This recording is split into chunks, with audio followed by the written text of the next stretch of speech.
তামিলনাড়ুর মসনদে বসার পথে থালাপতি বিজয়ের সামনে এখন প্রধান বাধা হয়ে দাঁড়িয়েছে ম্যাজিক ফিগার। ৭ মে সকালে গভর্নর রাজেন্দ্র ভি আর্লেকরের সঙ্গে দেখা করতে গেলে তাকে স্পষ্ট জানিয়ে দেয়া হয় যে অন্তত ১১৮ জন বিধায়কের লিখিত সমর্থন ছাড়া সরকার গঠনের অনুমতি দেয়া হবে না।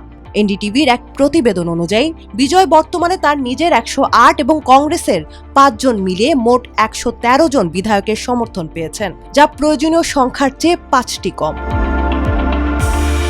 এই বৈঠকে গভর্নর সরাসরি বিজয়কে প্রশ্ন করেন মাত্র ১১৩ জন বিধায়ক নিয়ে তিনি কিভাবে স্থিতিশীল সরকার চালাবেন। জবাবে বিজয় জানান তিনি বিধানসভায় ফ্লোর টেস্ট বা আস্থা ভোটের মোকাবিলা করতে সম্পূর্ণ প্রস্তুত। প্রয়োজনে গভর্নরকে বাধ্য করতে তার দল আদালতের দ্বারস্থ হতে পারে বলেও ইঙ্গিত দিয়েছে টিভিকে প্রধান। কংগ্রেসের ৫ জন বিধায়ক ছাড়াও সিপিআই ও সিপিএম এর ৪ জন এবং ছোট দলের সমর্থন পাওয়ার প্রত্যাশা করছে টিভিকে।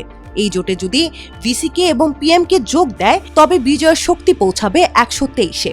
তবে সমস্যা হলো ভিসিকে বর্তমানে বিজয়ের প্রধান প্রতিদ্বন্দ্বী ডিএমকে এর সঙ্গে এবং পিএমকে তার আদর্শিক শত্রু বিজেপির সঙ্গে জোটে রয়েছে।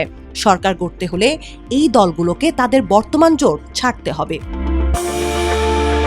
এদিকে গুঞ্জন উঠেছে যে এআইএডিএমকে ১ ডজনেরও বেশি বিধায়ক বিজয়কে সমর্থন দিতে প্রস্তুত এবং তারা বর্তমানে পুদুচেরির একটি রিসোর্টে অবস্থান করছেন। যদিও দলটির শীর্ষ নেতারা আনুষ্ঠানিকভাবে কোনো জোটের কথা অস্বীকার করেছেন। অন্যদিকে বিজয় বিজেপির সাথে সম্পর্ক থাকা এআইএডিএমকে সাথে হাত মিলাতে কিছুটা দ্বিধাগ্রস্ত। অভিজ্ঞ রাজনীতিকদের মতো বিজয়ও সাবধানতা অবলম্বন করছেন। তার দলের নবনির্বাচিত ১০৭ জন বিধায়ককে চেন্নাই থেকে ৫০ কিলোমিটার দূরে মহাবলীপুরমের একটি রিসোর্টে রাখা হয়েছে, যাতে অন্য কোনো দল তাদের ভাঙিয়ে নিতে না পারে। যদি বিজয় প্রয়োজনীয় ১১৮ জনের সমর্থন প্রমাণ করতে ব্যর্থ হন, তবে গভর্নর নতুন বিধানসভা স্থগিত রেখে কেন্দ্রে রাষ্ট্রপতি শাসনের সুপারিশ করতে পারেন। সেক্ষেত্রে তামিলনাড়ুতে পুনরায় নির্বাচনের সম্ভাবনা তৈরি হবে। আপাতত বিজয়ের ভাগ্য ঝুলে আছে ছোট দলগুলোর সিদ্ধান্ত এবং রাজভবনের পরবর্তী পদক্ষেপের উপর। ৪ মে শুরু হওয়া এই রাজনৈতিক নাটক এখন এগোচ্ছে চূড়ান্ত ক্লাইম্যাক্সের দিকে।